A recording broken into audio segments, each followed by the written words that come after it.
영의 세계는 어떤 공간의 의미가 없어져요. 공간의 의미가 없어져서 아무리 먼 곳에 있어도 그곳에 함께 우리가 같은 마음으로 있으면 그게 하나가 돼서 가까이 같이 붙어 있는 것과 같기 때문에 영의 세계는 시간과 공간의 의미가 없습니다. 육의 세계나 그게 영향을 주지 영의 세계는 그게 의미가 없단 말이에요. 그래서 예수님의 보혈이 지금 또 우리가 믿음으로 구하면 그 믿음 때문에 영의 세계에서는 예수님의 영의 세계는 시간이 정지된 세계이기 때문에 모든 게 다 기록되어 있고 계속 그것이 반복되어 나타나는 것이기 때문에 예수님의 보혈은 믿음이라는 걸 통해서 영의 세계에서 그 보혈의 역사가 지금도 현재로 역사한다라는 것입니다. 그게 영의 세계의 법칙이에요. 그렇기 때문에 우리가 이제 우리가 육의 세계와 영의 세계 두 세계에 공존된 이 세계에서 우리는 두 세계에 다 포함돼서 그 속에 있어서 영향을 끼치는 존재거든요. 그렇기 때문에 우리가 지금 이렇게 우리가 기도하는 것 또 이런 모든 것 주님을 찾는 것들이 다 이제 육의 세계에서 보이지 않지만 실제로는 우리 믿음을 통해서 주님을 찾는 걸 통해서 실제로 영의 세계가 열리는 거거든요. 그래서 실제로 또 주님이 와서 역사하시고 또 그분이 약속하셨잖아요. 그렇게 하신다고.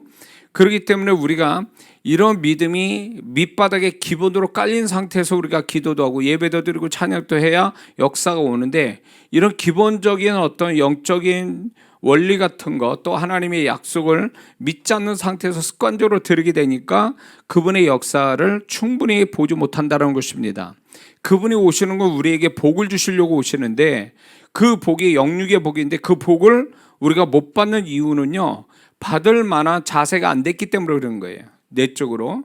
그래서 그게 문제가 되는 거예요. 그래서 개인적으로는 그게 문제가 되는데 지금 우리가 1대1이 아니잖아요. 지금 이게 많은 사람들이 지금 아마 보면은 한때 그 목요일 날을 1,500명까지 들어와서 같이 이 시간을 하나님께 드리는데 이게 이제 단체로 만약에 지금 평균적으로 보면 한 800명, 900명 이렇게 지금 들어와 있단 말이에요.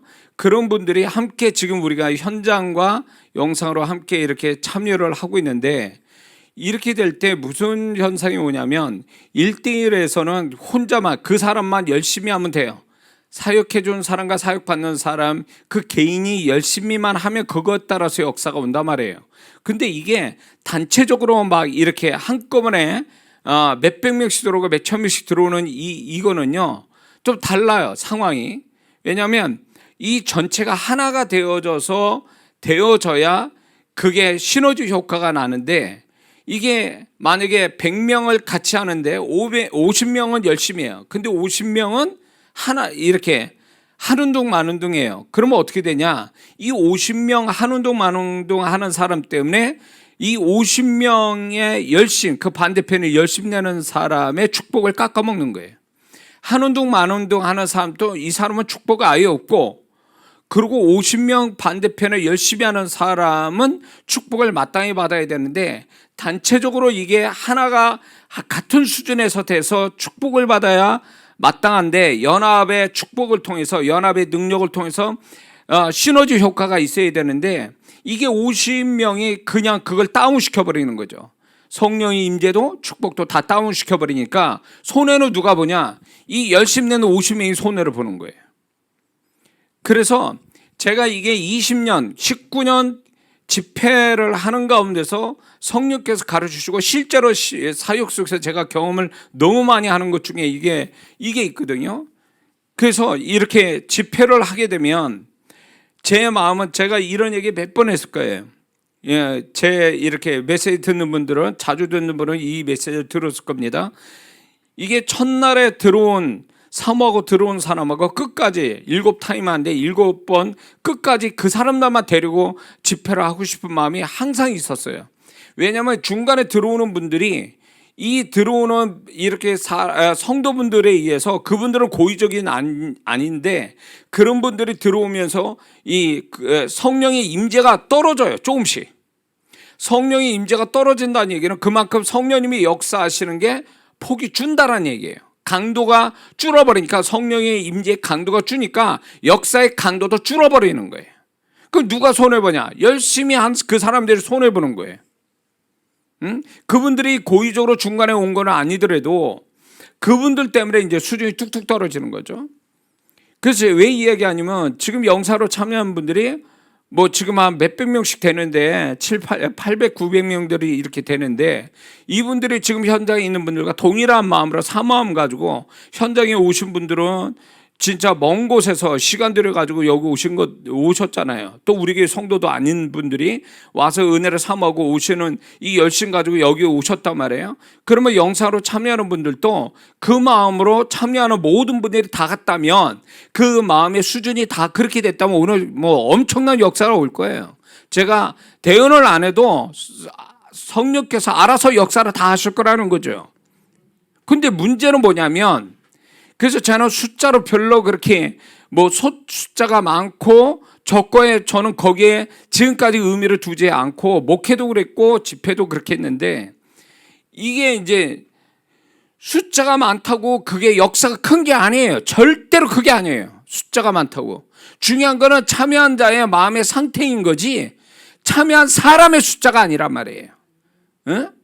그러니까 이게 이제 제가 이제 집회를 하다 보면 현장에서 그런 게 느낄 정도인데, 지금 영사로 참여한 사람도 제가 그게 늦게 온다고요. 그게 기도 안 하고 들어온 사람이 있을 거예요. 여기에 10분 기도하는 것도 귀찮아가지고 8시부터 땡 시작하는데 8시 10분에 들어온 분들도 있을 거예요. 고의적으로.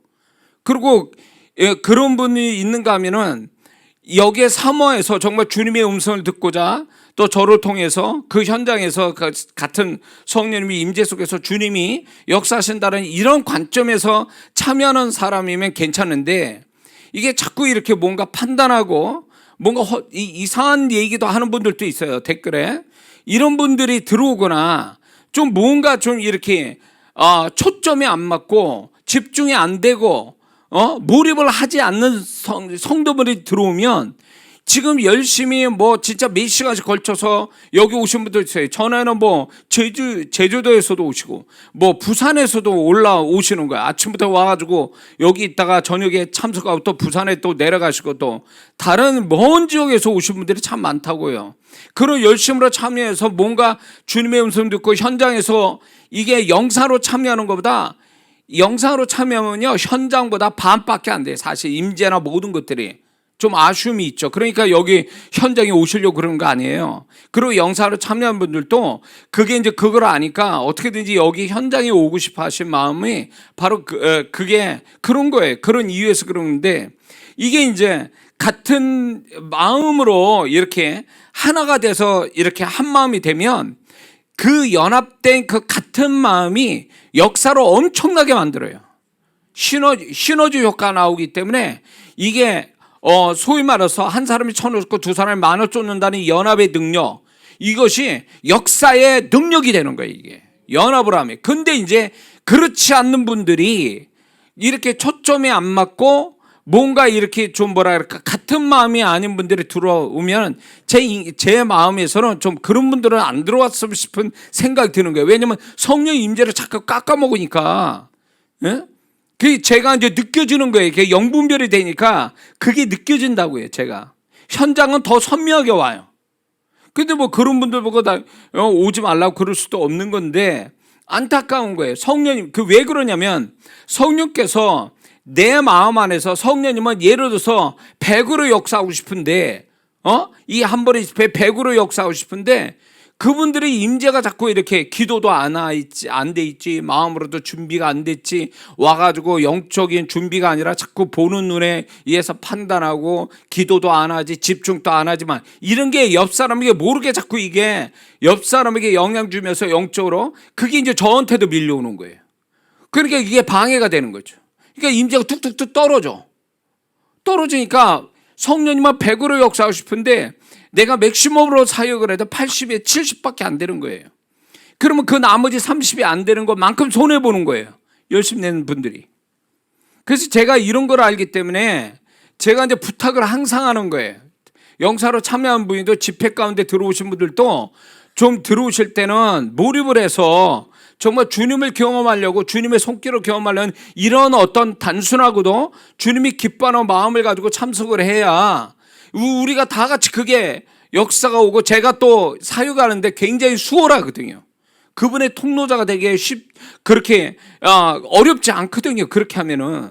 그래서 제가 이제 이런 거를 부탁을 드리는 거예요.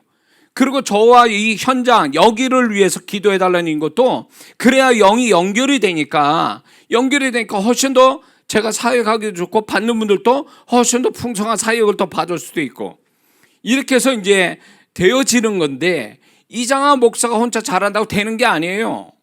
이거는 세 가지가, 3요소가 삼각형을 이루어야 역사가 오는데, 저와 사역하는 자와 사역받는 자와 또 사역받는 현장, 이 세 가지가 딱 떨어져야 돼요. 그러면 죽은 자도 살리는 역사가 거기에 오고, 정말 진짜 주님을, 실제로 오시는 주님을 경험할 수도 있어요. 이게 빈말이 아니거든요. 근데 그러기 위해서 제가 이렇게 합시다 저렇게 합시다 얘기하고, 그리고 이제 이렇게 몰입하고 이렇게 집중하도록 제가 자꾸 만드는 이유가, 저를 뭐 잘 봐달라는 것도 아니고 저를 보라는 얘기 아니에요. 그 참여한 분들이 그만한 집중력과 성령의 임재 속에서 역사를 경험해야 되니까, 저는 그거를 책임지고 여러분들을 그쪽으로, 그분이 역사하실 수 있도록 이끌고 가는 가이드 역할을 하는 거거든요. 제가 그게 돼야 된다, 그 얘기예요. 그래서 이게 혼자만 잘해서 될 문제가 아니라는 거예요. 이게 단체로 지금 이렇게 800, 900명이 같이 들어와서 이렇게 참여할 때 이게 혼자만 잘해서 될 문제가 아니라는 거예요. 그래서 제가 부탁을 드리는 거예요. 어떤 시간이든, 제가 수요일이든 뭐 목요 응답 기도회든 주일이든 들어오는 수백 명의 그 참여하는 분들한테 부탁을 드리고 싶은 게, 들어왔으면 주님이 정말 개인적으로 자기도 만날 만하게 한 사람마다 그렇게 하기만 하면, 전체가 그런 마음이 딱 그런 동일한 마음을 갖게 되면요, 이게 개인으로 이렇게 하는 것보다 훨씬 더 효과가 크다라는 거예요. 하나님 역사가 크다라는 거예요. 이게 단체로 참여하는 자의 축복이에요, 이게. 근데 이게 반대로, 이게 개인으로는 열심히 하는데 단체 그 많은 사람들이 혹이라도 몇 분의 1이 그렇게 준비가 안 되면 그거만큼 손해를 보는 거예요. 개인적으로 열심을 해도.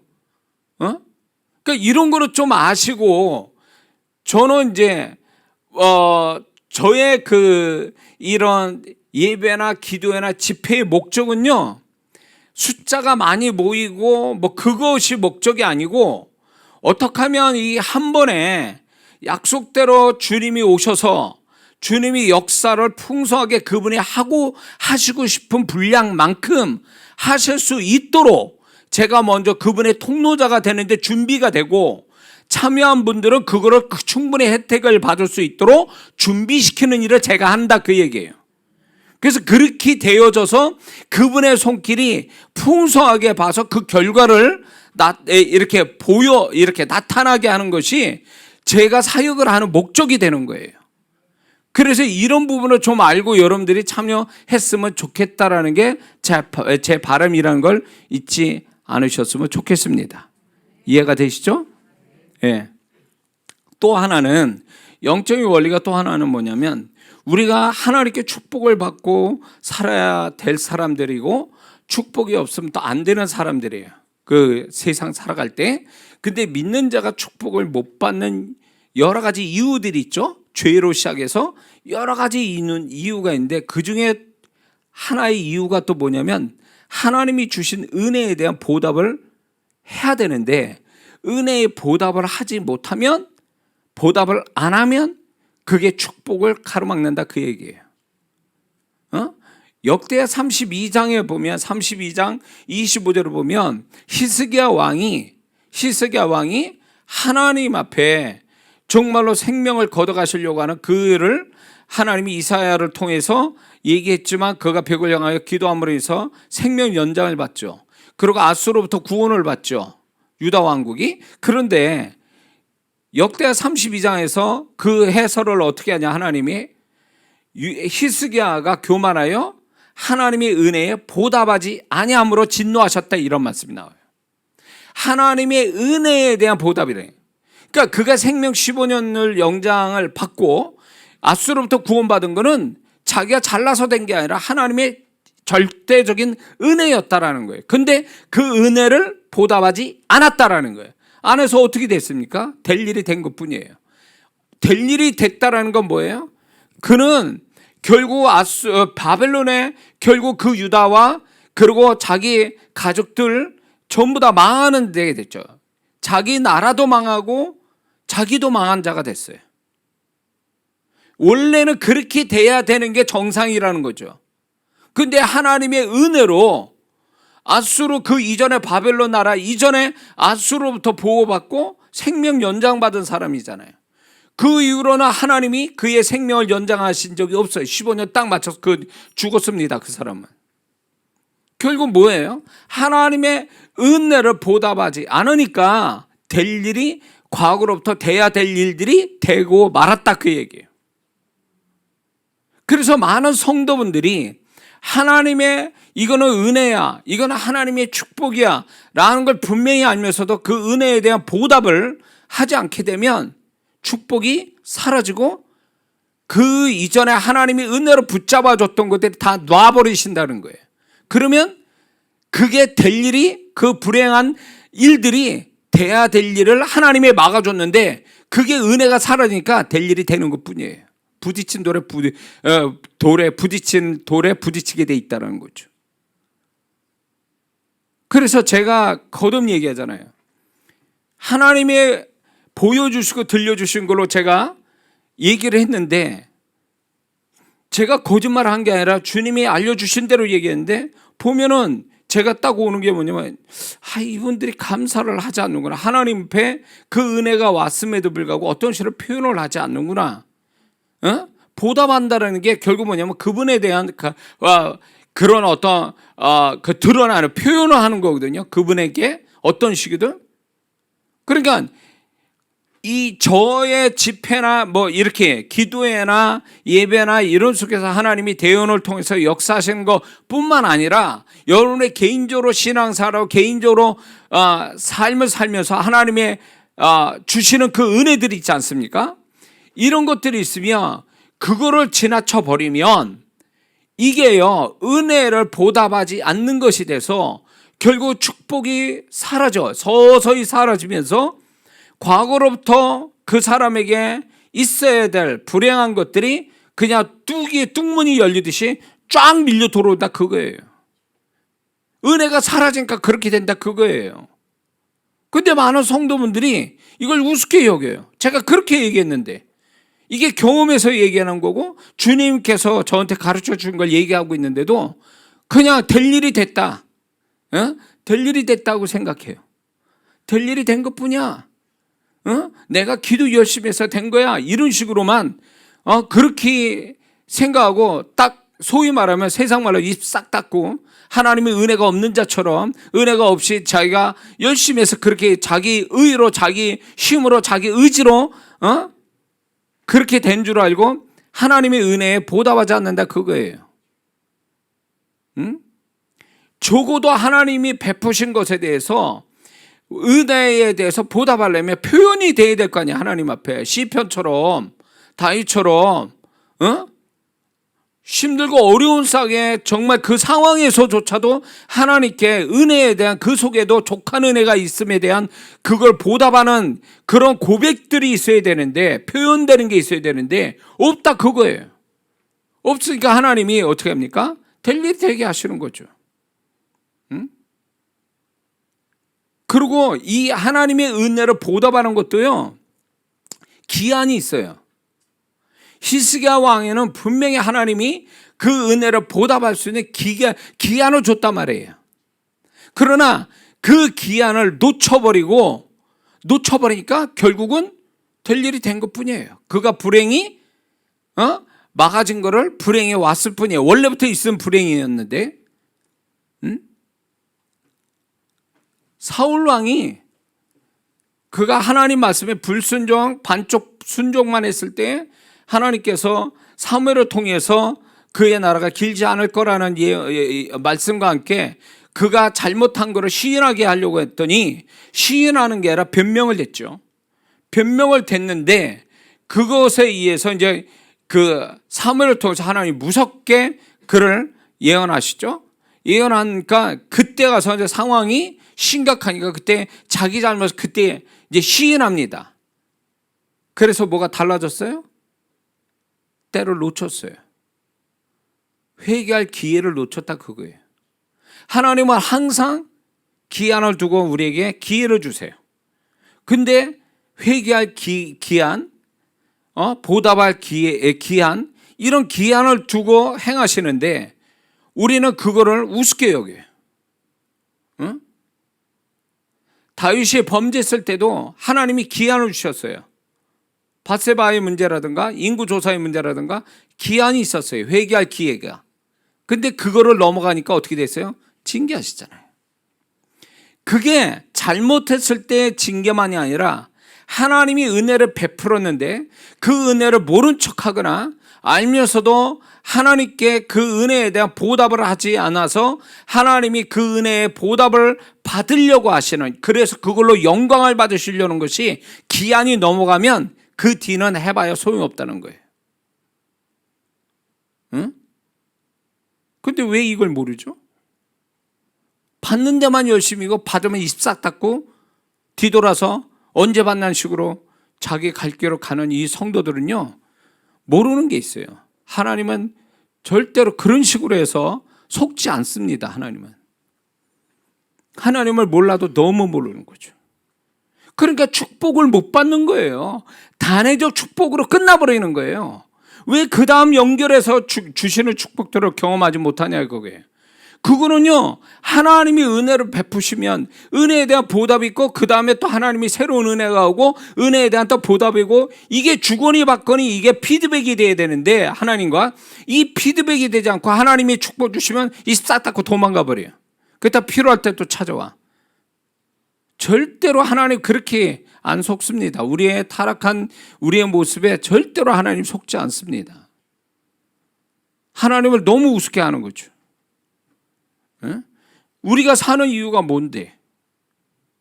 하나님이 나를 살게 하신 이유가 뭐예요? 고린도전서 10장 31절 아니에요? 먹든지 마시든지 다 하나님의 영광이여 살도록 우리를 호흡하시게 마시고 먹게 하시는 거 아니에요? 그러면 그 하나님의 영광을 드러내야 될 사람이 마땅히 그분이 영광을, 없는 영광을 받으시는 게 아니라 주시는 그 우리에게 베푸신 은혜를 통해서 영광을 받겠다는데, 그 주시는 은혜를 있음에도 불구하고 영광을 안 돌리면 어떻게 되겠냐는 거예요. 그 다음은 그러니까 축복 못 받는 거예요. 저한테 제가 집회를 할 때도 그렇고 저도 그런 걸 경험하고 주님부터 이게 문신처럼 새겨진 이런 메시지가 있는데, 그게 뭐냐면 잘 될 때 조심해라. 응? 왜 그러냐? 하나님께서 안 되는 사람이 어느 날 하나님의 축복이 흐름 타서 딱 되기 시작하잖아요. 그러면 정신 못 차려요. 하나님은 그 축복의 시작이 계속 영속으로 가기를 원하셔서 시작을 나타내셨는데 그 시작에 정신 팔려버린 거예요. 그래가지고 그 축복에 정신 못 차리고 하나님의 의도도 모르고 그 첫 번째로 하나님이 테스트하고 있다는 걸 모른 채 지 멋대로 하다가 두 번째 축복은 사라지고 오히려 그 축복으로 인해서 히스기야 같은 하나님의 책망을 받고 징계를 받는 두 번째가 나타난다, 그 얘기예요. 왜 그렇게 하죠? 하나님과 살아본 적이 없으니까 그런 거예요. 주님과 살아본 적이 없고 맨날 그냥 축복이나 받는 하나님, 그리고 축복 주시면 그냥 나 몰라라고 가버리신 하나님으로 인식하니까 그렇게 하는 거예요. 하나님을 몰라도 너무 모르는 거죠. 에? 우리 인생이 그분 손에 달려있고 생사화복이라지, 우리의 모든 생사화복을 그분이 결정하시는데 왜 우리는 그런 식으로 내가 다 하는 것처럼, 내가 얼마든지 그걸 바꿔놓을 수 있는 것처럼 그런 교만함을 갖고 있느냐, 그거예요. 히스기야 왜 교만했는데? 교만해진 이유가 뭔지 아세요? 내 기도대로 하나님이 역사하는구나. 그러니까 뭐예요? 내가 얼마나 잘났어, 내가 얼마나 어려운데 하나님이 내 기도를 이렇게 응답하실 만큼 나는 어려운 자야, 나는 얼마나 하나님 앞에 하나님은 내 편이야. 이런 식이에요. 그게 교만한 거지. 자기는 마땅히 축복받을 만한 사람이고 은혜 받을 만한 자라고 인식한 거예요. 그러니까 자기 자랑이 나왔잖아요.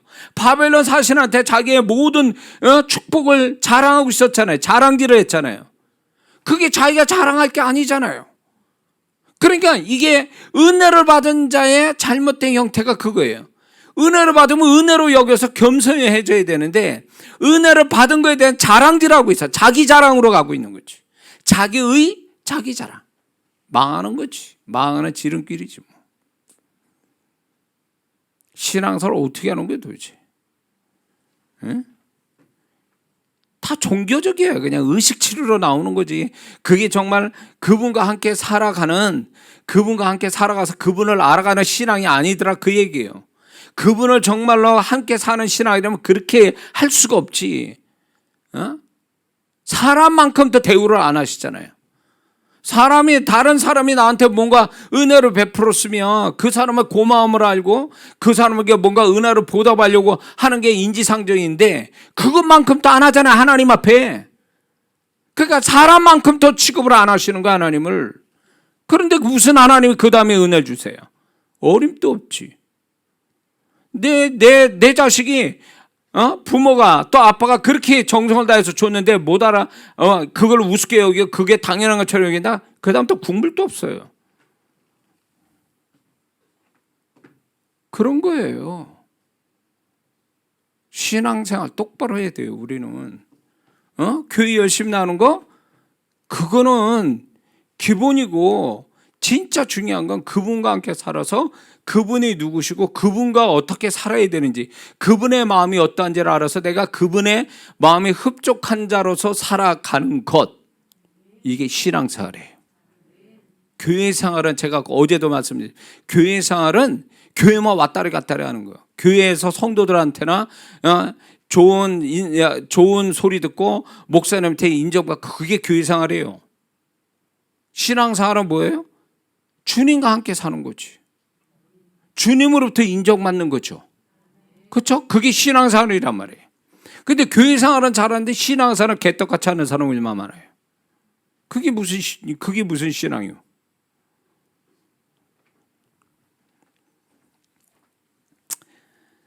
그러니까 우리가 성경 공부를 많이 하면 뭐하냐고. 성경을 많이 보면 지금 과거의 하나님을 알면 현재의 하나님도 알아야 되는 거 아니에요?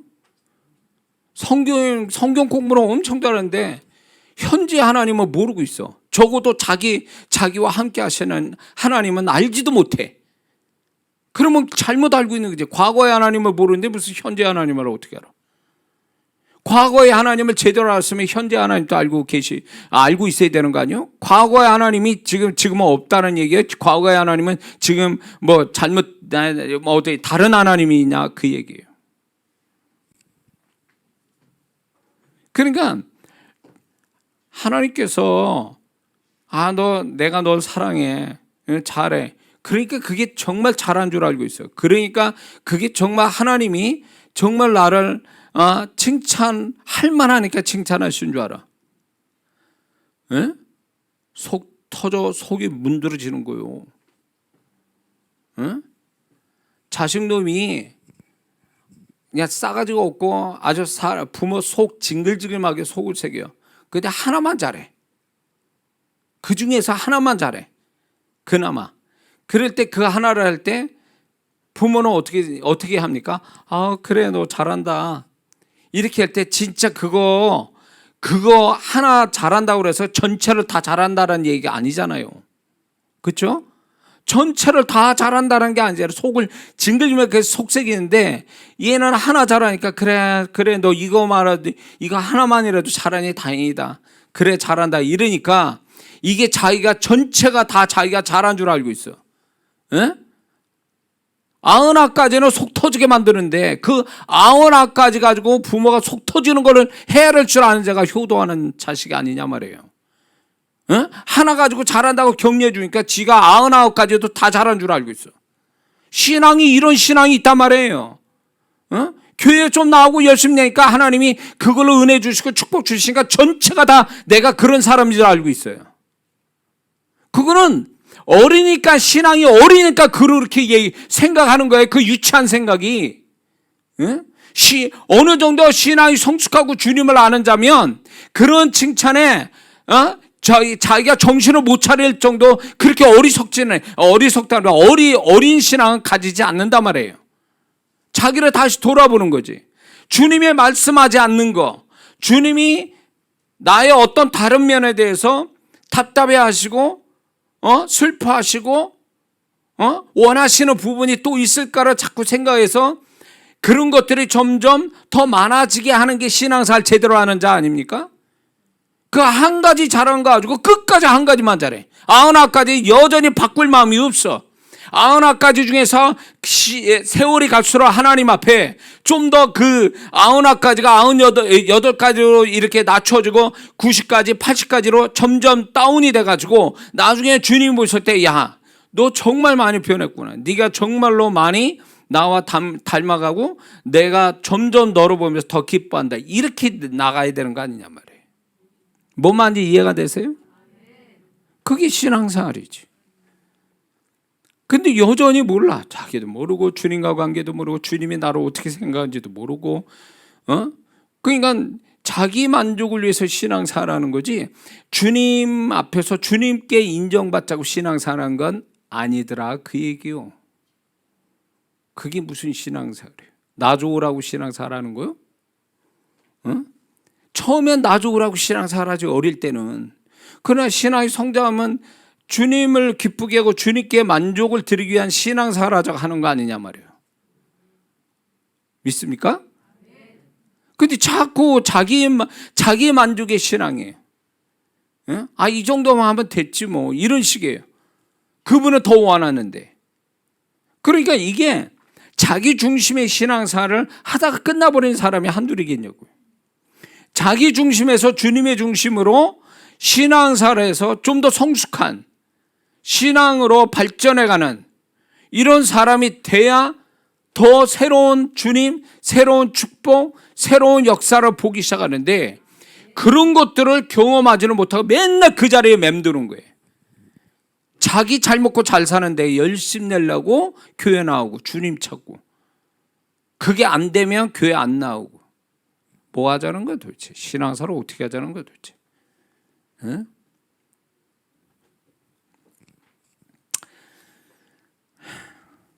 적어도 저는 그렇게 주님이 이렇게 얘기하고 싶어 하실 거라고 저는 생각이 들어요. 우리 보면서 적나라하게. 어떤 면에서 좀 노골적으로. 응? 제자들이 그렇게 예수님이 죽으시고 부활하신다 얘기를 해도 안 믿었잖아요. 그러니까 부활하신 다음에 주님이 나타나셔서 책망하셨잖아요. 부활하신 다음에 얼마나 그 제자들이 그런 모습에 세상 말로 좀 속된 말로 열받으시면 얼마나 열받으셨으면 그렇게 하셨겠냐 그 얘기예요.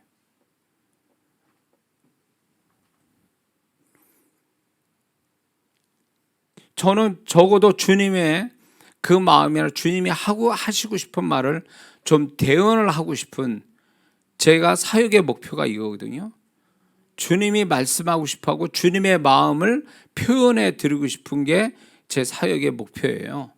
그러다 보니까 성령께서 그런 마음을 주시는 것 같아요. 또 저를 다루시고 제가 주님과 함께 살면서 깨닫게 하시는 것들을 얘기하게 하시는 것들을 보면 그런 걸 보면서 이제 제가 그런 관점으로 성도들을 보니까 이게 주님의 시각으로 성도분들을 볼 때마다 이게 봐도 본 게 아니고 들어도 들은 게 아니에요. 마음은 여전히 굳어서 깨닫지 못하고 눈은 봤는데 보지 못한 소경이 되고 귀는 있지만 들어도 듣지 못한 자처럼 되어버린. 우리가 결국 성경은 주님을 얘기하는 거잖아요. 우리가 예배는 그분을 살아계신 그분을 만나는 거잖아요. 그러면 다 그게 주님의 한 분, 그분을, 그 하나님을 우리가 경험하고 알아가고 그분과 함께 살려고 지금 신앙생활하는 거잖아요. 근데 그분이 목표가 아니고 그분이 목적이 아니라 그 얘기예요. 성경 그 자체면 그냥 성경 암송하고 이해하는데 그 자체고, 예배는 예배 드리는 그 자체로 끝나버리니까 그걸 통하여 그분을 알아가는 신앙이 돼야 되는데 그분의 존재를 잊어버리고 산다, 그 얘기예요. 이게 신앙이냐고. 이게 종교 행위를 갖는 거 아니에요? 종교 의식 치르는 거고. 우리는 살아계신 그분을 경험하고 그분과 함께 살기 위해서 지금 몸부림치는 사람들인데, 그분을 모른 채 간다면 그건 의식 치르러 교회를 다니는 거지. 그게 무슨 주님과 함께 경험하고 그분을 더 알아가기 위해서 신앙생활하는 게 아니라 그 얘기예요.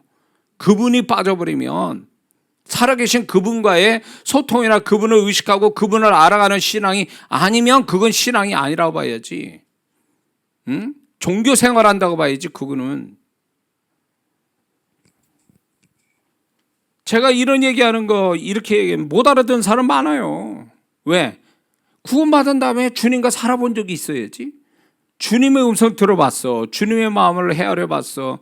주님이 자기한테 뭘 원하는지를 알아. 뭐요? 다 자기를 위한 거야. 내가 어떻게 살았지? 하나님 나를 축복해 주시고 내가 어떻게 하기를 원합니다. 그거에 축복해 주세요. 도와주세요. 뭐 그런 거지. 좀 더 나간다면 이 과거의 하나님을 배우고 익히는 데만 열심인 거지. 정신 차려야 돼요. 방향도 잃어버리고, 그리고 깨달아야 될 건 못 깨닫고, 중요한 거를 놓치고 가는 거.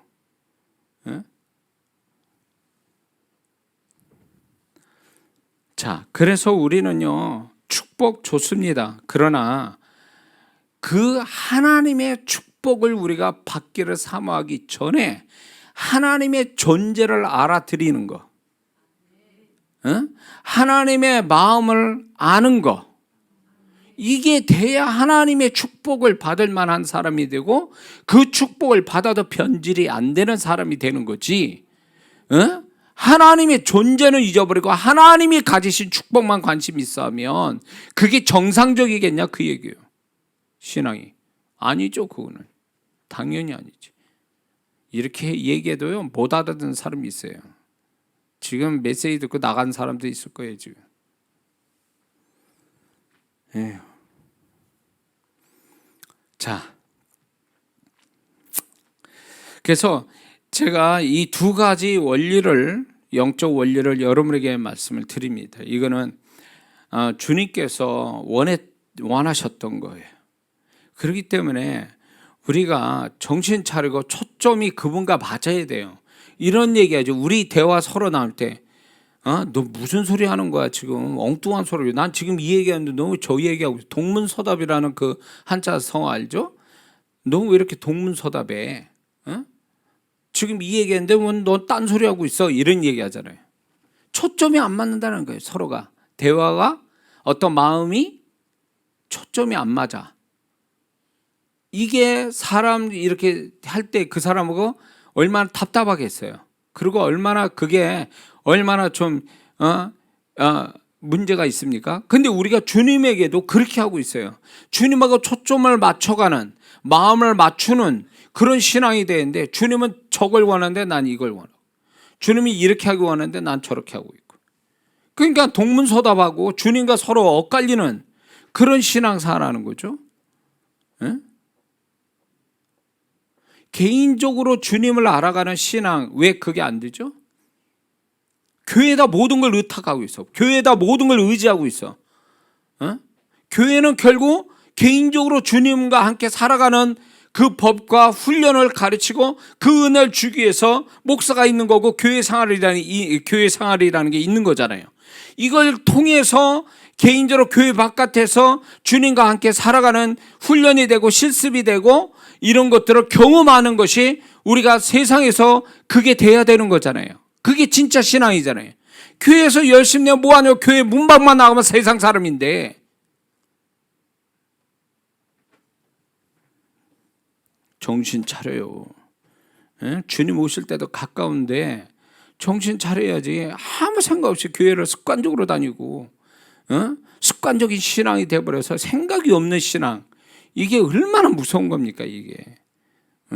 주님과 초점 맞춰서 무섭게 살아야 될, 치열하게 주님과 함께 살아도 현찮을 세상에 우리는 주님과 함께 치열하게 사는 게 아니라 생각 없이 습관적으로 살아가니까 맨날 세상에 저 죄에 저 마귀한테 저 자기 육신의 정욕에 저 그래서 이상한 방향으로 이상한 존재가 돼버리는 거, 그런 거 모릅니까? 교회 다니면 그게 다 커버가 됩니까? 주님 앞에서는 다 알고 있는데, 주님이 다 알고 주님이 다 그런 것들에 대해서 다 이미 알고 판단하시고 그런 거에 대해서 잘못한 거 지적하고 계시는데 그런 거 왜 못 느끼냐 그 얘기예요. 맨날 좋은 얘기, 교회에서 좋은 얘기 하니까 본인이 정말 잘하는 줄 알고 있어. 지적받아 본 적이 있어야지, 주님으로부터. 지적받아 본 신앙이 아니니까요, 자기가 뭘 잘하는지도 몰라. 자기가 뭐가 문제인지조차도 몰라. 맨날 그 좋은 이야기만 듣다 보니까.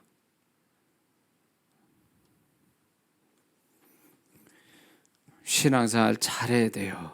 나중에 주님이요, 인정 안 하는 신앙이 있다는 거 아세요? 헌신 또 인정 안 하는 헌신이 있다는 거 아세요? 신앙을 인정 안 하면 어떻게 되는 거예요? 우리 존재가. 그건 무용지물이 되고 마는 거예요. 우리가 왜 이렇게 사는데, 왜 우리가 교회 나와서 이렇게 신앙생활 해야 돼? 결국 주님이 내 신앙, 나의 수고 이런 거 인정해 주셔서 은혜 주시고 천국의 상을 받을 만한 자가 되자고 지금 이러는 거 아니에요? 근데 그분으로부터 인정 못 받으면 어떻게 되는 거예요? 헛수고하는 거지. 나조차고 신앙생활 하는 거예요? 주님께 인정받는 신앙이 아니면 그거 헛수고하는 거예요. 험한 짓 하는 거라고. 고넬료처럼 상달 받는 신앙이 돼야 될 거 아니에요? 기도가, 헌신이, 구제가 하나님께 상달이 돼야 되는 거잖아요. 근데 우리가 정말 그게 상달이 되는 신앙이냐고. 우리가 상달이 됩니까? 상달이 된다고 확신을 가지고 합니까? 그분이 인정해 줄 만하고 축복할 만한, 그렇게 될 만큼의 상달되는 신앙이냐고. 예배가, 기도가, 찬양이, 헌신이 그게 상달되냐 그 얘기예요. 상달이 안 되니까 지금 기도 그렇게 주야장창 기도에도 응답은 안 오고, 예배를 그렇게 드렸는데도 예배의 축복은 없고, 그거 이상하다고 생각 안 듭니까? 어떤 사람은 한 번에 예배의 역사가 일어나고 한 번에 기도의 역사가 일어나고, 그런데 왜 나는 그렇게 수십 번 수백 번 그렇게 했는데 축복은 그림자도 안 보이냐 그거예요. 그거 이상하다고 생각 안 듭니까? 약속도 있는데, 성경에 약속도 있는데 뭐예요? 제대로 해야지. 그분이 받으실 만하게 제대로 해야지. 제대로. 하는 둥 마는 둥, 한 것도 아니고 안 한 것도 아니고, 사울처럼 순종한 것도 아니고 순종 안 한 것도 아니고, 그러면 하나님은 어떻게 생각하십니까? 결론이 뭐예요? 순종 안 했다라고 결론을 내시잖아요. 반쪽 순종은 안 한 거예요, 하나님 앞에서는. 왜 근데 우리는 한 걸로 치냐 그거예요. 하는 둥 마는 둥 하는 것을 하는 걸로 외치냐 그거예요. 하나님은 안 한 걸로 외치고 마시는데, 그 우리끼리 약속한 거고 우리 스스로가 그렇게 생각하고 사는 거지. 정신 차려요. 정말 주님을 너무 우습게 한다 그거예요. 에? 주님께서 받으실 만하게 확실한 태도를 가지고 해야 되는데, 우리는 주님이 그거를 받으실 만하게 한다는 게 아니라 그냥 내가 생색내고 억지로 하고 형식으로 하고, 그러니까 하나님이 인정 안 하시는 거예요. 그날에 선자 노릇 귀신 쫓고 병든 자를 고쳤나이다. 내가 도무지도를 알지 못해. 불법을 행했기 때문에 인정 못 받는 거지. 이게 무섭지 않습니까? 신분이, 거룩한 신분이, 거룩한 능력이 무슨 소용이 있어요? 그 하는 태도가 그분이 인정 못 하시는데.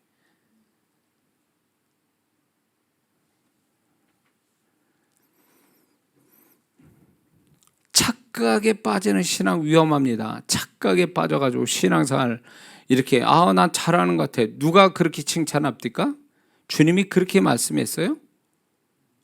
자기 충만이야. 그러니까 그거는 자기 자만심이고 자기 기만이에요. 그거는 주님이 그렇게 얘기도 안 하시는데 지 혼자 자기 그러니까 착각과 자기 뭡니까 그거를 뭐라 그래야 돼? 그거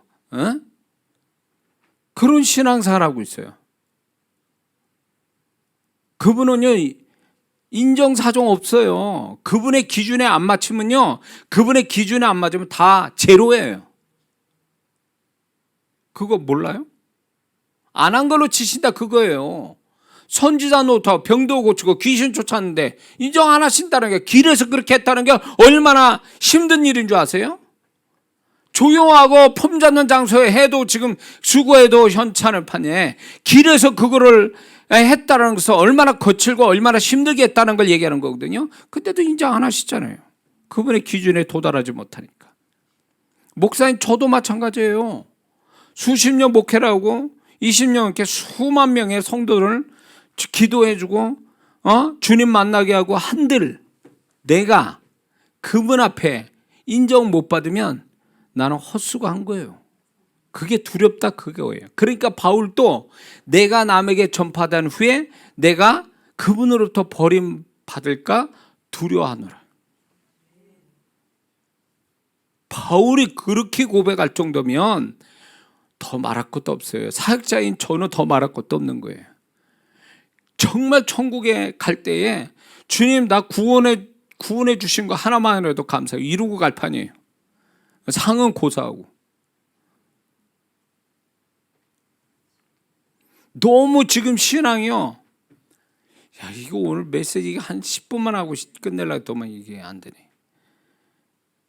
오늘날 많은 성도들이 스스로 신앙의 수준을 뚝 떨어뜨리고 있어요. 주님이 그렇게 얘기하신 것도 아닌데 이 정도면 됐어 이런 식으로 자기 신앙의 수준을 뚝 떨어뜨려 놓고 거기에 만족하고 있어요. 그 기준이 아니면 어떻게 할 거예요? 너 그 수준 인정 못한다 내가.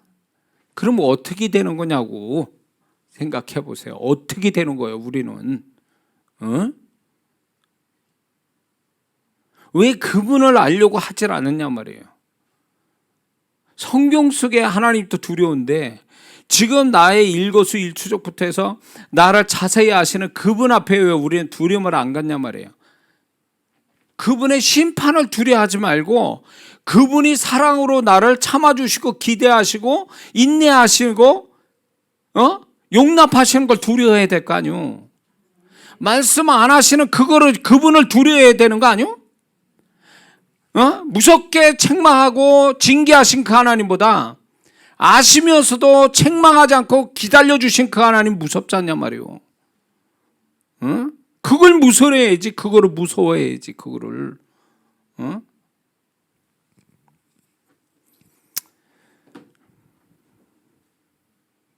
주님이 답답해 하시는 것 같아요.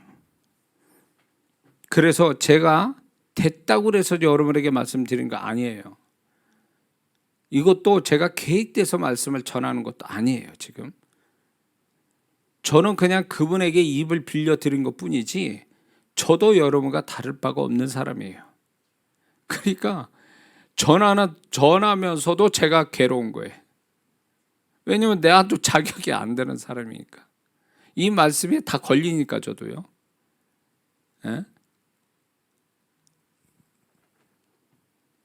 그래서 사역자분들 여기 계십니까? 영산을 참여해도 사역자분들 계세요? 조심하세요. 그분의 능력이 나온다 해서 그분이 그 사역자를 인정하는 게 아니에요. 그거 아셔야 돼요. 이건 주님으로부터 받은 거예요. 그 사역자가 주님의 통로자가 되고 도구가 돼서 능력이 나온 데서 주님이 인정하신 게 아니에요. 그분의 능력과 그분이 능력이 나에서 나오는 거하고 그분이 나의 존재를 인정하는 건 다른 차원이에요. 설교 잘한다고 생각하는 목사님 조심하세요. 그 설교를 잘한다 해서 하나님이 그 사람은 열애가 된 게 아니에요. 설교자가 열애된 게 아니라고. 그 설교자는 전하는 자이기 때문에 더 훨씬 더 주님의 판단을 받게 돼 있어요. 그러니까 무서운 거예요. 차라리 앉아서 은혜 받는 입장이 낫지. 이건 되지도 않는 사람이 된 것처럼 주님의 통로자가 돼서 얘기하는 그 자체가 얼마나 위험스러운 건 줄 아세요?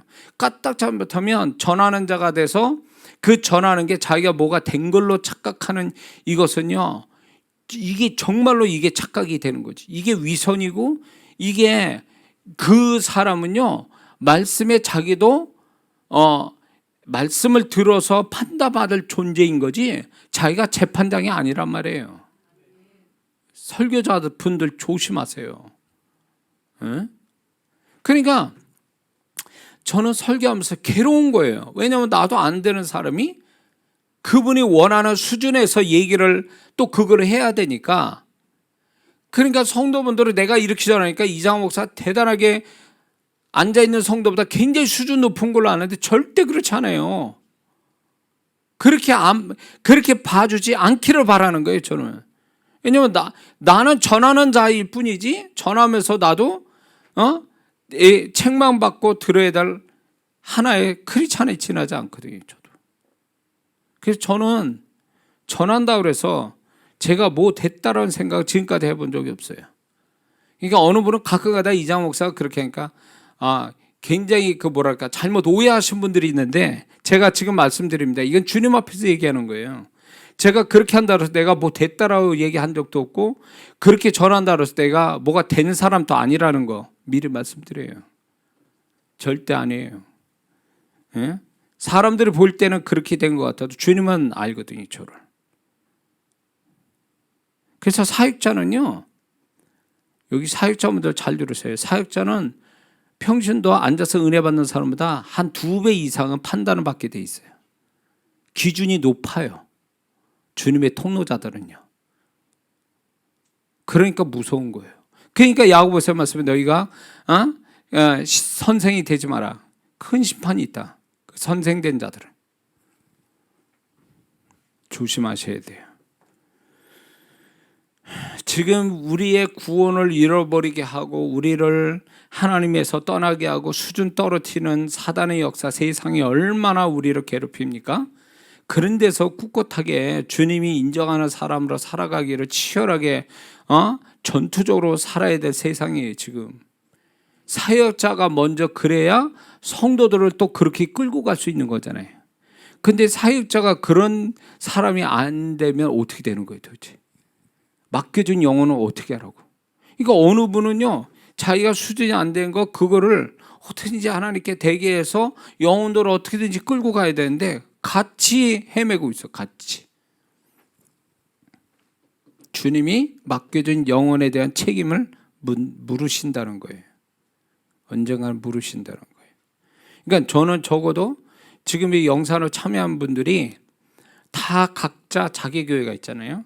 또 섬기는 교회도 있고 다 그런데, 적어도 저를 이 시간에 같이 들어와서 어떤 목적으로 들어왔던 거네, 이 시간에 들어온 영혼에 대해서 저는 일종의 영적 책임감을 느끼는 거예요.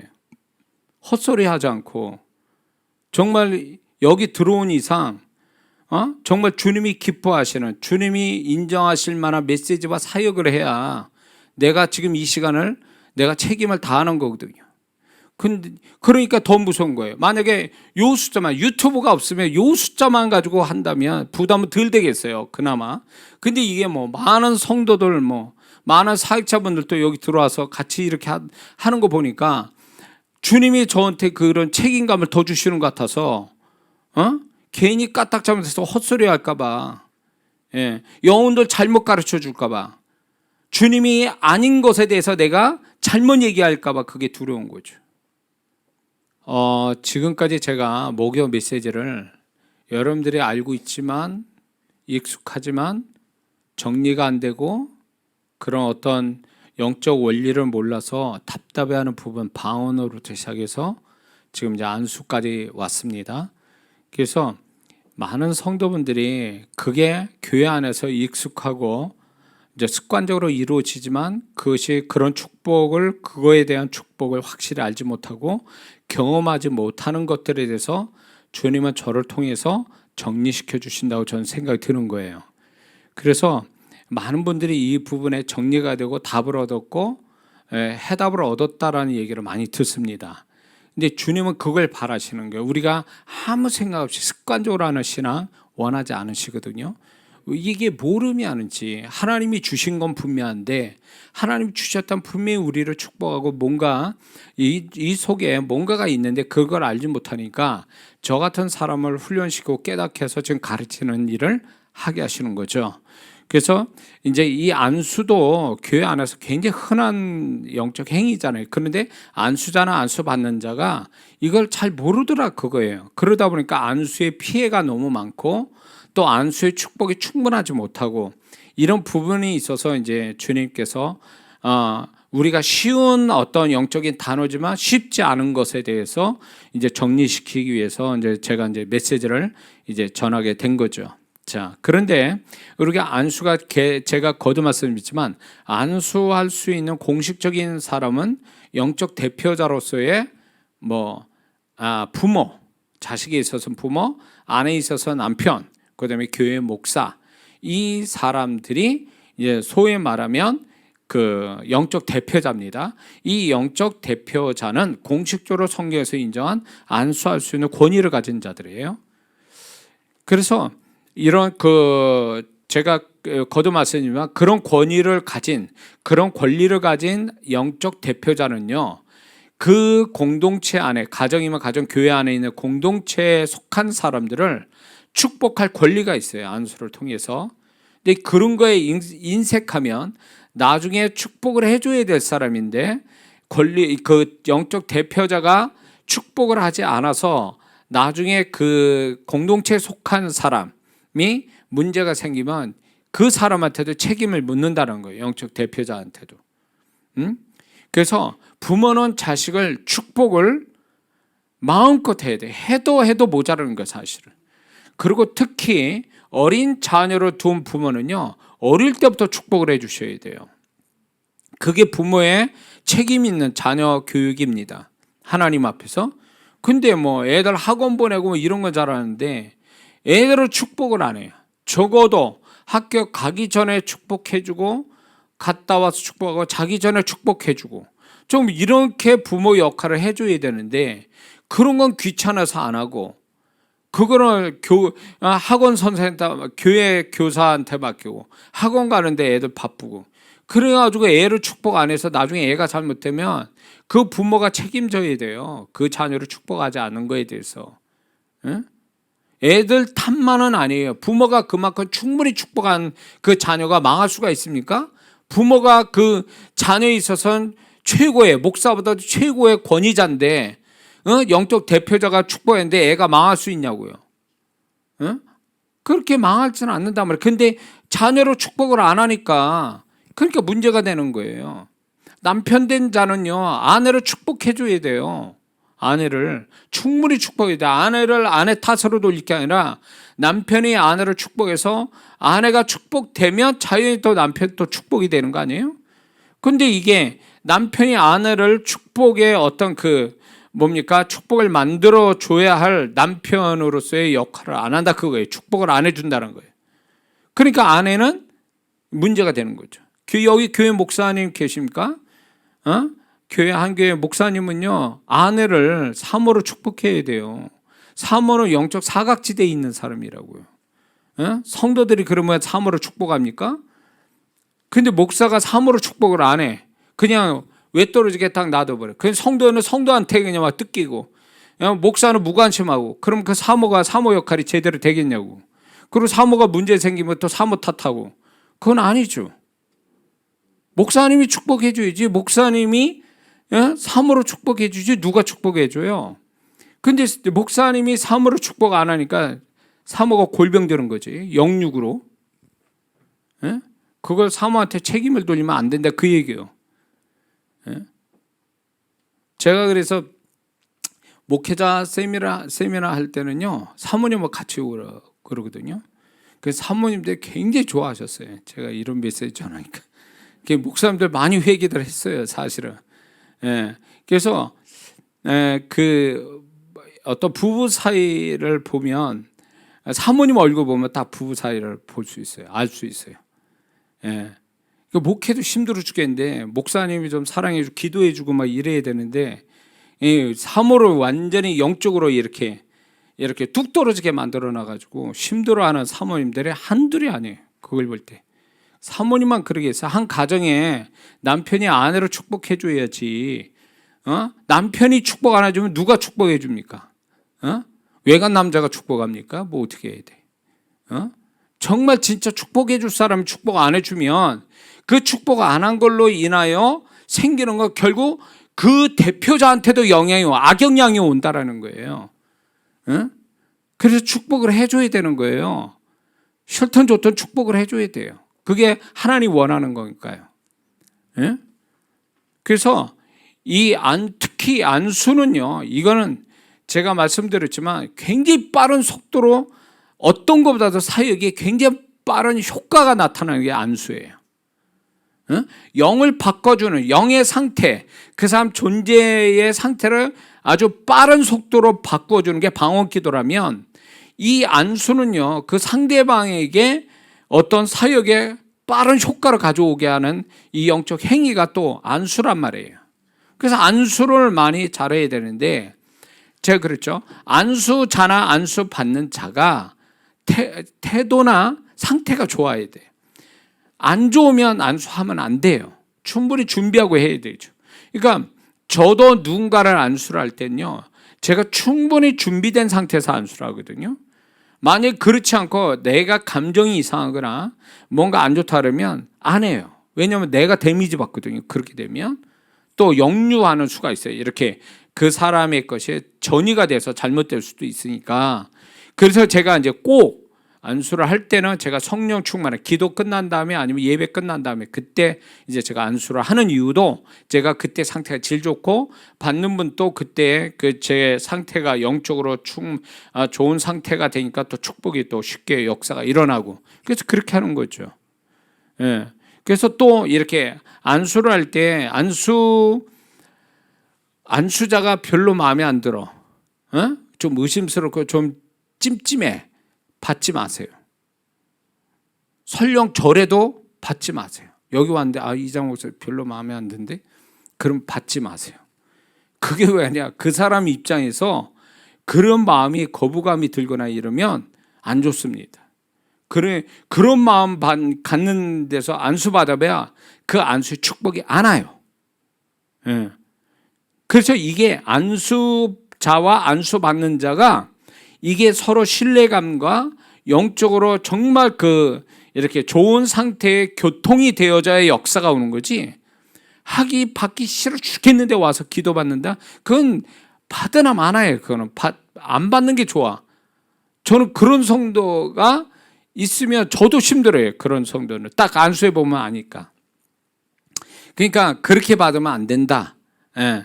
그래서 어디를 가더라도 안수자가 좀 찜찜하다, 좀 신뢰감이 안 온다, 받지 마세요. 괜히 또 괜한 욕심에 가서 그냥 안수 받았다 이상해지지 말고, 그렇게 하면 받으면 안 돼요. 아시겠죠? 자, 그래서 이제 요 부분은 이제 지금 얘기할 부분은 안수자의 입장에서 얘기를 할 겁니다.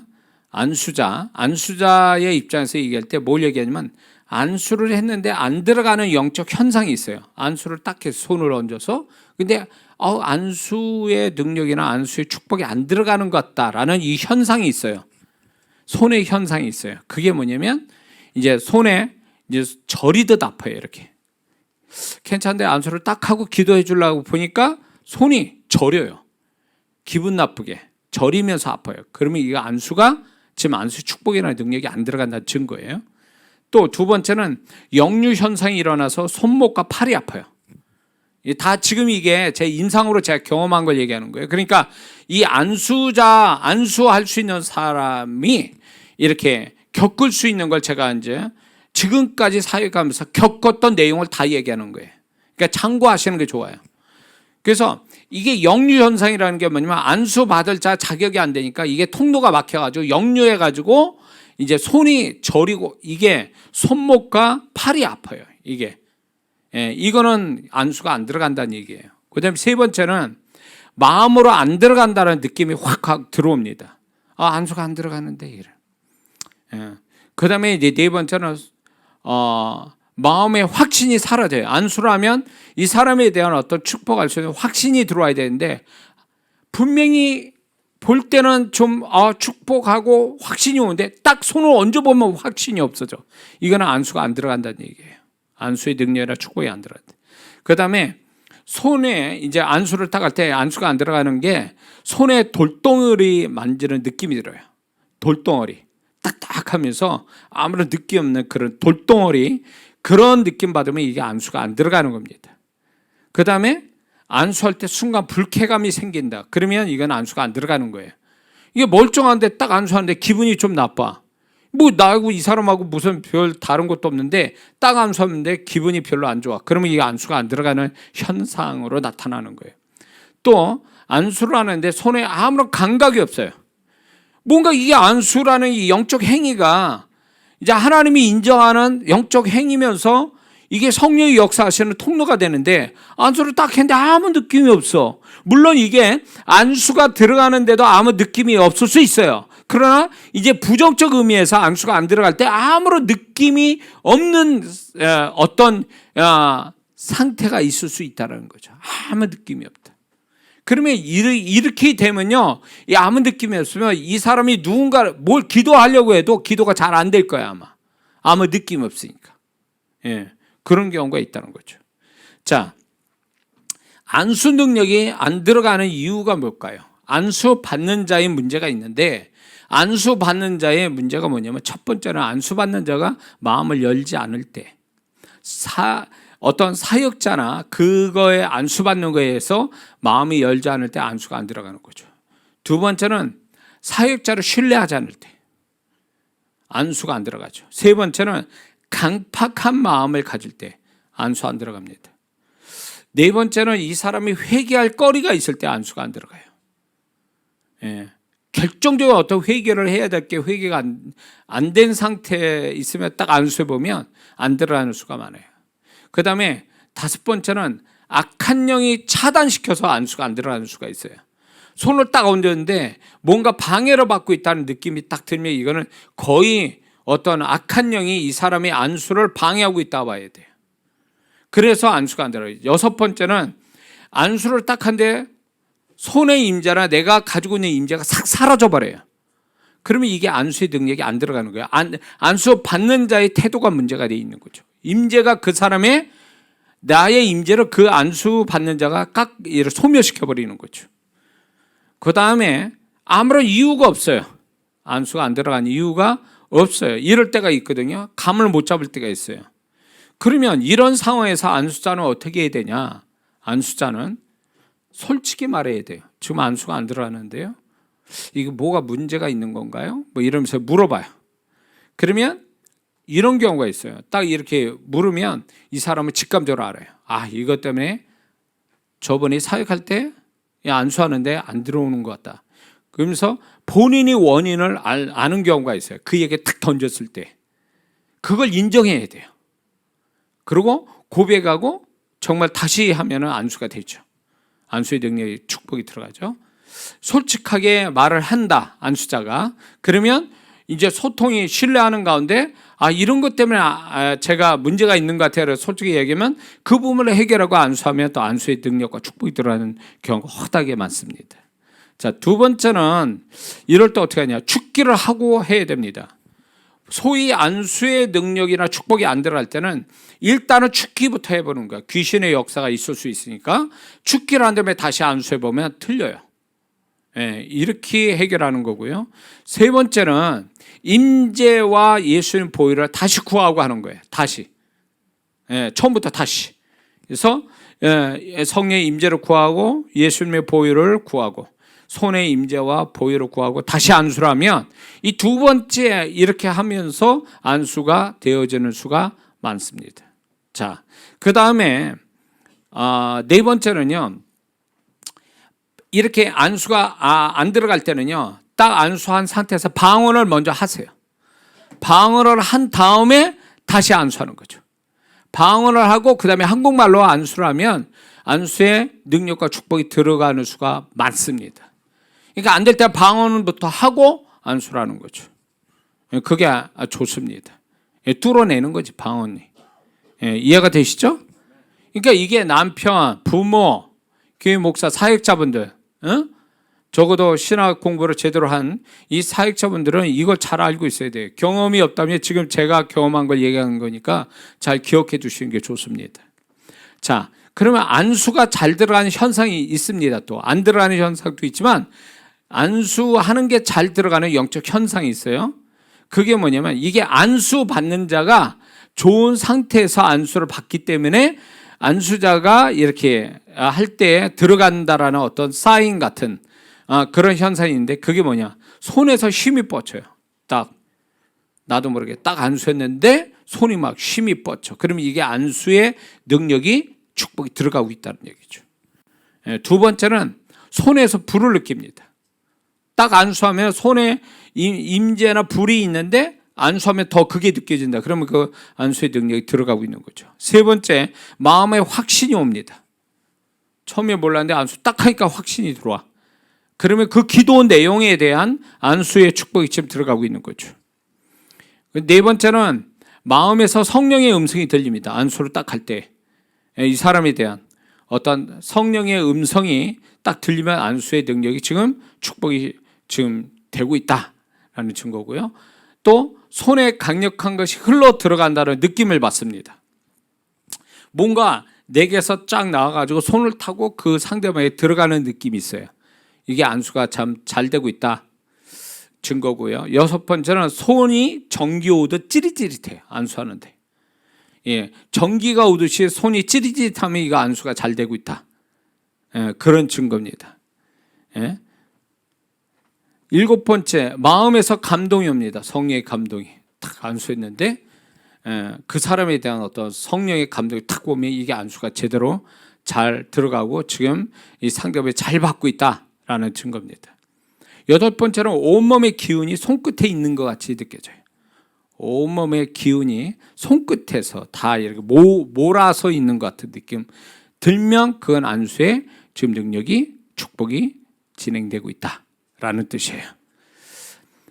이거요, 이런 거 이거 아는 게 하루아침에 알아진 게 아니에요. 이거 아셔야 돼요. 제가 안수를 한두 번 해본 게 아니기 때문에 그 많은 긴 시간에서 이걸 찾아낸 거니까 이 안수자는 이거 기억 잘 하셔야 돼요. 이거 어디 책에도 나오지도 않는 얘기예요. 이거는 누가 이 부분을 가르쳐 주는 것도 아니라고. 그러니까 잘 기억해 두시는 게 좋습니다. 이거는 제가 다 인상적으로 실제로 경험돼서 나오고 안수자한테 얘기 듣고 제가 다 정리돼서 채집해서 정리해서 나온 얘기니까 그냥 아닙니다. 그 다음에 아홉 번째는 안수가 잘 되는 게 손이 순간적 힘이 생기다가 점점 사라져요. 요 현상이 있어요. 안수를 딱 했어요. 손을 대자마자 힘이 뻗쳐요. 그러면서 안수의 축복 기도를 하거나 뭘 하잖아요. 그러면서 힘이 쫙 뻗쳤다가 이게 이제 들어가다가 서서히 이제 사라지는 느낌이 손에서 느껴집니다. 그건 이제 이 안수의 능력과 축복이 흠뻑 들어가서 끝나는 과정에서 이렇게 나타나는 거예요. 그래서 힘이 뻗쳤다가 점점 사라지는 거예요. 이 현상이 있을 수 있다. 그 다음에 열 번째는 상대방 마음이 들어옵니다. 안수를 잘하게 되면 이게 같이 소통돼서 상대방 마음이 내 안에 들어와요. 그래서 안수자가 그 상대방 마음을 알게 되는 경우가 많아요. 예. 그 다음에 11번째는 손으로 시작하여 임재가 더 온다. 예, 손으로부터 시작하여 임재가 더 옵니다. 그러니까 이제 안수를 했어요. 근데 기본적으로 가지고 있는 자기 자신의 임재가 있는데 안수를 통해서 안수자가 임재가 더 온다. 그러면 이건 안수가 지금 제대로 잘 되고 있다라는 증거입니다. 그 다음에 감사가 절로 나온다. 소위 안수를 딱 할 때 안수자가 이렇게 뭔가 이렇게 긍정적이고 밝으면서 이유를 아는 것도 있지만 이유를 알 수 없지만 감사가 저절로 나온다면 이 안수가 정말 제대로 되고 있다는 증거입니다. 그 다음에 13번째는 상대방 영적 상태가 좋아서 역류하는 현상이 일어납니다. 안 좋아서 역류하는 현상이 있어요. 그러나 상대방 영적 상태가 너무 좋아서 이게 그 사람의 좋은 것이 나한테 다시 들어오는 거예요. 그래서 내가 플러스 그분의 좋은 것이 나한테 들어와서 내가 축복을 오히려 또 받는 이런 역류하는 현상이 있어요. 굉장히 이거만큼 좋은 게 없죠. 서로가 안수자도 이렇게 흘려보내다 보니까 자기에서 흘려보내다 보니까 이제 힘든 경우가 있어요. 이게 흘러나가니까. 근데 이제 안수를 잘 받아서 이 안수를 잘 받는 분으로 인해서 내가 오히려 힘을 받고 오히려 그분의 좋은 것이 나한테도 축복이 되는 역류하는 이 현상이면 굉장히 좋습니다. 그러면 안수자가 뭐 수백 명에도 힘 안 들이고 할 수 있어요. 이런 분들의 그때마다 있을 때마다 몇 사람씩 막 있잖아요. 그러면 그 사람 때문에 내가 안수를 해도 힘 안 드는 경우가 있어요. 근데 안수를 한다는 건 이게 뭔가 나의 성령께서 나를 통해서 이제 좋은 것이 나가는 거니까 아무렇게도 영적 에너지가 소모가 되고 그러다 보니까 힘들 때가 있어요. 근데 이제 이렇게 좋은 분들, 상태가 좋은 분들을 통해서 다시금 내가 재충전하고 또 내가 새롭게 또 영적인 축복을 받는 경우가 많습니다. 이해가 되셨죠? 자, 여기서 한 가지 또 짚고 넘어갈게. 자기 스스로 안수하는 경우가 있죠. 제가 이거 쓰는 방법이거든요. 우리 성도가 이거를 또 질문을 했는데 이걸 좀 여러분이 정리할 필요가 있습니다. 자기 스스로 안수할 수 있어요. 그게 이상한 게 아니에요. 이상한 게 아니고 이런 경우죠. 영적 대표자가 안수기도 해줄 수 없는 상태일 때 스스로 자기 안수를 할 수가 있습니다. 그렇게 할 수 있어요. 그러나 이제 영적으로 건강한 능력 있는 영적 대표자의 안수기도가 훨씬 더 낫습니다, 사실은. 근데 없을 때 또 영적 대표자가 없거나 영적 대표자를 못 믿을 때 자기 스스로가 이제 머리에 얹고 안수를 할 수 있어요. 그런데 임상적으로 제가 저의 경험을 얘기하는 겁니다. 임상적으로 제가 이제 일반적 기도 자세보다도 이제 중요한 부분, 이제 중요할 때 이런 경우죠. 내가 내 안에 내가 악한 영이 역사하는 것을 알아서 죽게 할 때, 그다음에 마음이나 육체의 질병을 치유할 때, 그다음에 어떤 특별한 임재를 더 구할 때, 요때 제가 손을 얹고 제가 스스로 안수를 해요. 이렇게 안수를 할 때에 이게 특별한 경우거든요. 그러니까 이럴 때 안수하면 그냥 이렇게 손을 벌리고 모으고 기도하는 것보다 훨씬 더 강력한 임재를 경험해요. 그리고 이게 훨씬 더 어떤 역사가 확실하게 빨리 와요. 이건 제가 경험한 거니까 이거는 뭐 부인할 수 없는 거죠. 그러니까 여러분들이 이제 이제 누군가 기도 안수를 못 받거나 안 받으려고 할 때에 여러분들이 스스로가 이런 중요한 부분에 대해서 다 일상적인 거 다 하지 말고 여러분이 이건 중요하다고 생각하면 손을 얹고 기도를 하는데, 안수를 하는데 이렇게 상상하면서 해야 돼요. 내가 손을 얹을 때 내 손이 아니고 예수님이 피 묻은 손이 지금 내 손과 같이 얹혀져서 주님의 손이 돼서 나를 축복하고 계신다. 이런 믿음의 상상을 하면서 안수를 자기 스스로 하는 거예요. 그러면 이게 내 믿음 따라 진짜 실제로 그렇게 역사하는 경우가 있습니다. 그러니까 이런 식으로 자기 스스로 안수를 하는 것은 이상한 게 아니라 그거는 그렇게 해도 된다, 할 수 있다라는 것을 여러분에게 정리를 시켜드립니다. 이해가 되시죠? 자, 마지막으로 이제 실제로 안수할 때, 또 안수 받을 때 알아야 될 필수 사항이 있어요. 요것만 하고 마치려고 합니다. 자, 그러면 첫 번째는 안수하기 전에 안수자는 손에 예수님의 보혈과 성령의 임재를 구하고 그게 있다라고 믿고 이걸 기도해야 돼요. 손에 임재가 있고 예수님의 보혈이 있다. 그리고 더 나아가서 예수님이 내 손에 같이 함께 있다라는 생각을 먼저 가지고 기도하고 그리고 안수하는 게 굉장히 바람직합니다. 그리고 안수 받는 자도 예수님의 보혈과 성령의 임재, 이 두 가지가 내게 임하게 해달라고 기도하고 안수 받는 게 훨씬 유익하다는 거예요. 그냥 무방비 상태에서 머리 뒤밀다가 이게 잘못되는 수가 있어요.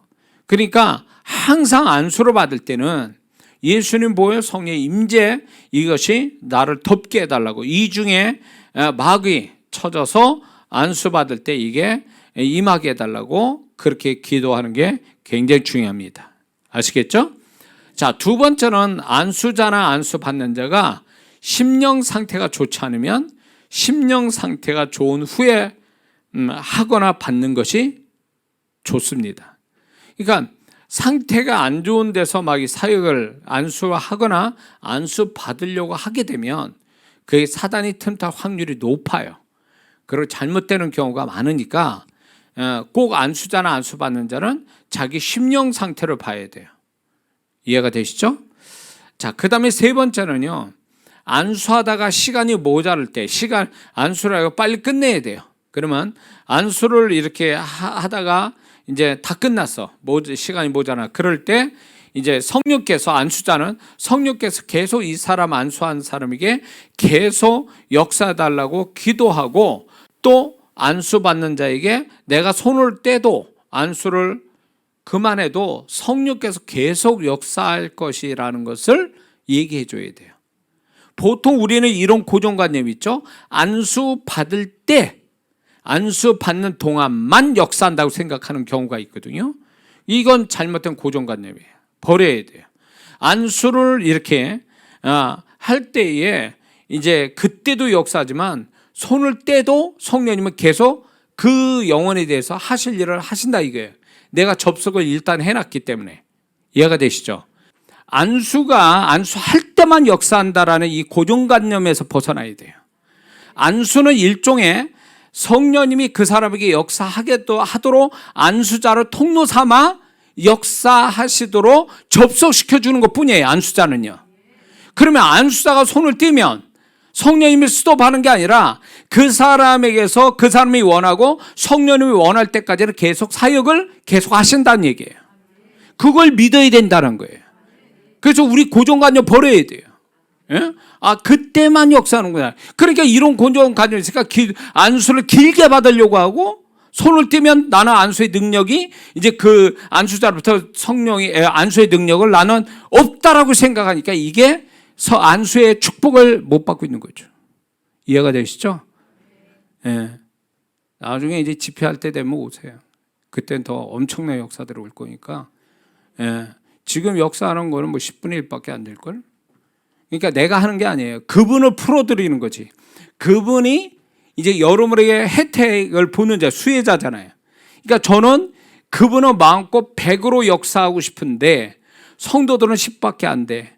그러면 제가 여러분들을 100의 수준에서 성령님이 역사하도록 제가 중간에 서서 통로자 역할을 해드리는 거예요. 접속자가 되게 하는 거예요, 제가.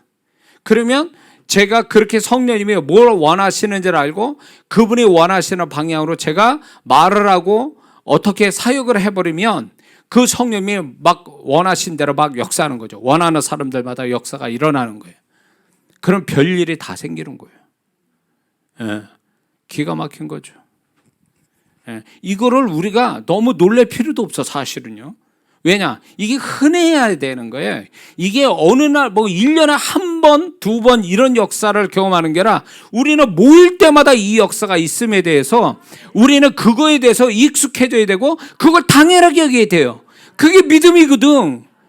근데 이런 걸 경험한 적이 없고 그거는 어쩌다가 일생에 한두 번 경험하는 거라고 생각하니까 성령님이 답답해 하시는 거예요. 그분은 얼마든지 여기에 충만해서 예배 가운데 계셔서 그분의 임재 속에서 역사하려고 하는데 이게 접속이 안 되니까 성령님과 접속이 안 되고 받는 자가 준비가 안 되고 또 통로자가 그 통로를 역할을 못하고 그러니까 이게 성령님만 답답해 하시는 거죠. 받는 사람 또 못 받으니까 그것도 답답하고. 이게 진짜 서로가 답답한 거죠. 예. 기대치를 높여야 돼. 그분이 역사하신다는 기대치. 지금 우리 간증이 홈페이지에 이제 여기 이 시간에 이렇게 해서 역사 경험한 것 간증 올렸잖아요. 아마 간증 안 올린 분이 더 많을걸요. 근데 이거는요, 시작이 불과해요. 저는 앞으로 정말로 더 엄청난 일들이 나는 벌어진다고 봐요. 그분이 마음껏 일하고 싶어하는 그 마음을 내가 알기 때문에 지금은 어느 때보다 하나님의 역사가 가장 필요할 때예요. 지금 하나님이 또 역사하고 싶어 하고요. 그래서 저는 그런 믿음으로 지금 사역을 19년 동안 해왔는데, 저는 앞으로 더 엄청난 역사를 마지막 때의 부흥을 위해서, 또 하나님이 없다라고 생각하는 저 세상 사람, 그리고 하나님이 없는 것처럼 아리송하게 신앙생활하는 사람을 위해서 하나님은 더 등장하고 싶어 하시는 거예요. 그분의 존재를 드러내고 싶어 하는데 저는 그 마음을 안단 말이에요. 그래서 충분히 그분이 100으로 역사하고 싶어 하신다면 내가 100으로 그분이 역사하시도록 제가 통로 역할을 하고 싶은 게 제 바람이에요. 그러면 여러분들은 그 혜택을 보는데, 여러분이 기도 안 한 것까지 그분이 만지셔서 역사하는 경우가 허다해요. 실제로 이제 참석하고 돌아갔더니 응답이 와 있어, 집에. 그거 한두 번 경험한 거 아니에요. 제가 사역서, 이게 제가 자랑하려고 하는 게 아니라 하나님 앞에 정말로 성령님이 역사하시는, 우리의 소원을 응답하시는 그 성령님의 터치를 받으니까 이게 마음, 육체, 삶 이런 것들이 종합적으로 그분이 역사를 하셔서 이게 한번 참석했더니 모든 게 다 달라지는, 참석할 때마다 달라지는 이 역사가 우리는 충분히 경험할 수 있단 말이에요. 택배가 우리 집에 도달하듯이 하나님이, 우리가 하나님을 정말로 하나님을 기쁘게 해드리고 하나님을 만나려고 하는 그 마음을 가지고 우리가 그분께 가까이 갈 때는요, 그분의 축복이 이미 내가 가기 전에 와 있다라는 거, 그게 경험이 되는 거예요. 그럴 때 우리는 지금 이 어려운 때에 네 하나님 어디 있냐라고 하는 이 세상이 조롱하는 이 때에 우리가 하나님이 이렇게 역사하신다. 내가 그분의 이름 부를 때 이렇게 역사하고, 그분이 나와 함께해서 내 삶의 이 거친 삶, 세상 속에 내 삶에 그분은 확실하게 나와 함께 하시고 나를 요셉같이 형통하게 하시더라. 이 간증이 와야 돼요. 예. 그러니까 우리 이걸 너무 뭔가 소위 말해서 굉장한 걸로 보는 그 자체가 어쩌면 우리 신앙이, 이거는 그동안 그분의 역사를 초대교회처럼 늘 봤으면, 오늘 이 기도 속에, 이 예배 속에 하나님 또 역사하실 거야, 이런 믿음 속에 그 역사를 보면서 하나님 감사합니다 당연하게 여기는 이 믿음까지 가야 되는데, 우리는 이런 걸 경험한 적이 없으니까 막 와 하는 거죠. 와 하는 거예요. 저는 그래서 하나님의 역사가 아주 그냥 당연하게 오고, 그 당연하게 역사하신 하나님, 좋으신 하나님을 당연하게 우리는 찬양하고 그 하나님을 또 자랑하고, 이게 익숙해져야 돼요. 기적에 익숙해져야 돼요. 할렐루야. 자, 두 가지만 더 끝내겠습니다. 네 번째는요, 안수할 때나 안수 받을 때 상대방에 대한 안 좋은 감정이나 느낌을 받거나 상대방의 나쁜 영적 전이 현상이 일어나면 되도록 안수하거나 안수 받지 말아야 됩니다. 그리고 설령 어떻게 다 안수 받으면 그 부분이 소멸되도록 기도해야 됩니다. 소멸되도록. 그 당시에 소멸을 위한 기도를 안 해버리면 나중에 더 데미지가 커져요. 그러니까 그때 당시 빨리 소멸시키는 게 아주 유리합니다. 그러니까 안수자나 안수 받는 자가. 이해가 되시죠? 자, 마지막 다섯 번째는요, 이거 중요합니다. 안수할 때, 안수자가 안수할 때 손만 얹지 말고 마음으로도 상대방에 대한 믿음의 좋은 이미지를 그리며 상상하며 안수하면 더 좋은 결과를 가져온다는 겁니다. 이게 무슨 얘기냐면, 이 사람이 지금 어디가 아파요. 어디가 아픈데 그거를요, 이게 안수를 하면서 이제 치유 기도를 합니다. 그럴 때 안수자는 이 사람이 병이 낫는 거, 지금 병의 상태를 그릴 수 있으면 병의 상태를 그리고 이 안수를 통해서 병이 낫는 상상을 하는 거예요. 그러면 안수 자체가 축복의 어떤 하나님의 역사를 일으키는 행위일 뿐만 아니라 이 말 자체가 믿음의 말이잖아요. 그런데다가 생각조차도 믿음의 상상을 하면 2중에 3중에 축복할 수 있는 고리가 연결되는 거죠. 그러니까 역사는 더 빨리 와요. 그래서 저는 이 방법을 많이 쓰거든요. 그러니까 안수를 할 때 이 사람에 대한 어떤 더 좋은 상태, 원상태로 건강한 상태로 돌아가는 것을 상상하면서 기도를 해주거든요. 그러면 이게 하나님이 내가 상상하는 게 그냥 상상으로 끝나는 게 아니라 그 상상을 현실로 만들어 주시고 이 상상을 하나님은 믿음으로 여겨주신다는 거예요. 그래서 남편이나 부모는요, 자녀를 기도할 때 상상해야 돼요. 믿음의 상상. 지금의 속썩이는 개를 보지 말고 이 기도를 통해서 얘가 새롭게 변화될 것을 상상하면서 안수해 주는 게 그게 믿음의 기도고, 이게 훨씬 더 말로 하는 기도보다도 훨씬 속도가 빠르다는 거야, 하나님의 역사가. 이해가 되시죠? 그 다음에 안수 받는 자도 안수 받을 때 마음으로 믿음의 상상을 하면서 받으면 좋다라는 거예요. 자, 병을 놓고 기도를 받는데 이 사람이 안수자의 기도를 듣습니다. 듣는 것만으로 끝나는 게 아니라 듣고 상상해야지. 안수 받을 때. 아, 그래. 난 나을 거야. 이제 폐가 아니면 간이 안 좋은 게, 이제 만약에 여러분들이 그 병이 있거든요. 인터넷 같은데 이렇게 보면 몸에 병이 있지 않습니까? 그러면 건강한 상태에 대한 그 이미지들이 있잖아요. 그 장기에 대한 그 병에 대한 그 이미지를 그냥 그림을 보세요. 그림을 보고 그거를 머릿속에다 넣어놓고 그걸 상상하는 거예요. 그러면 안수자나 안수 받는 자가 이런 믿음의 상상을 하는 게, 이 상상력을 발휘하는 것은 혼적이면서도 영적인 거예요. 그래서 아브라함에게도 하나님이 혼의 상상력을 사용하셨어요. 낮에 들을 보게 하시고 밤에 별을 보게 하심으로 그의 자손이 어떻게 될 것에 대해서 하나님은 그의 믿음이 연약하니까 그런 믿음의 상상을 가르쳐 주신 거예요, 하나님이.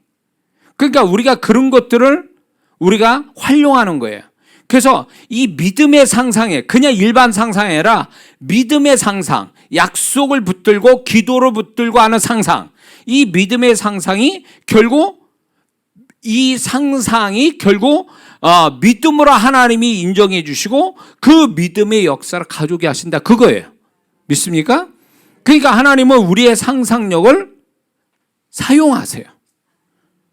그래서 저도 기도할 때 이 믿음의 상상을 할 때에 그 믿음의 상상이 현실로 되는 경험을 많이 하고 있거든요. 지금도 그래서 상상을 계속해요. 제가 바라는 것들에 대해서. 입술만 믿음의 말만 하는 게 아니라 생각도 믿음의 상상을 해야지. 그래야 이중의 믿음의 역사를 가져오는 거예요. 할렐루야. 자, 그래서 오늘로 이제 안수가 다 끝납니다. 자, 이해가 되십니까? 그래서 여러분을 이 안수를 정리를 다 해드렸으니까 여러분들의 안수에 문제가 없었으면 좋겠고, 안수의 축복만이 여러분들 더 풍성히 받았으면 좋겠습니다. 기도하겠습니다.